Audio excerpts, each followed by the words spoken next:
வனப்பகுதியில் யானை தாக்குதல், 50 வயது தொழிலாளி உயிரிழப்பு, கிராம மக்கள் பீதி.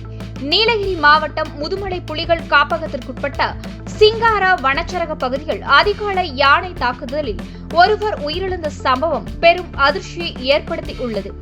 சிங்காரா வனப்பகுதி மாயார் சாலை அருகே உள்ள மணி ஒர்க் ஷாப் அருகிலுள்ள குழும வீடுகள் பகுதியில் வசித்து வந்த மணிகண்டன் அதிகாலை சுமார் 5:30 மணி அளவில் தனியாக தேர்நீர் கடைக்கு சென்று கொண்டிருந்த போது வனப்பகுதியிலிருந்து வெளியே வந்த காட்டு யானை ஒன்று திடீரென்று தாக்கியதில் அவர் சம்பவ இடத்திலே உயிரிழந்தார்.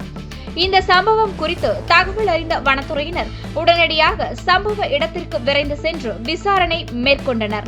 உயிரிழந்த மணிகண்டனின் உடல் உதகை அரசு தலைமை மருத்துவமனைக்கு கொண்டு செல்லப்பட்டு உடற்கூறு பரிசோதனை மேற்கொள்ள ஏற்பாடுகள் செய்யப்பட்டுள்ளன. இந்த சம்பவத்தை அடுத்து வனத்துறை சார்பில் உடனடி இழப்பீடு வழங்கும் நடவடிக்கை மேற்கொள்ளப்பட்டுள்ளது. சம்பவம் தொடர்பான இறுதி அறிக்கை விரைவில் சமர்ப்பிக்கப்படும் என வனத்துறை அதிகாரிகள் தெரிவித்துள்ளனர். இதனிடையே சம்பவ இடத்திற்கு திரண்ட உள்ளூர் மக்கள் குடியிருப்பு பகுதிகளுக்கு அருகே உள்ள அடர்ந்த புதர், செடி, கொடிகளை உடனடியாக அகற்ற வேண்டும் என வலியுறுத்தி கோரிக்கை விடுத்துள்ளனர்.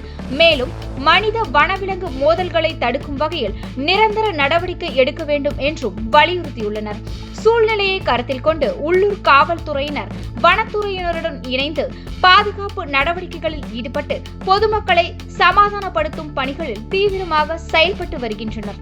தொடர்ந்து வன எல்லையோர கிராமங்களில் பாதுகாப்பு நடவடிக்கைகள் அதிகரிக்கப்பட்டுள்ளதாகவும் பொதுமக்கள் காலை மற்றும் இரவு நேரங்களில் தனியாக நடமாடுவதை தவிர்க்க வேண்டும் என்றும் வனத்துறை அறிவுறுத்தியுள்ளது.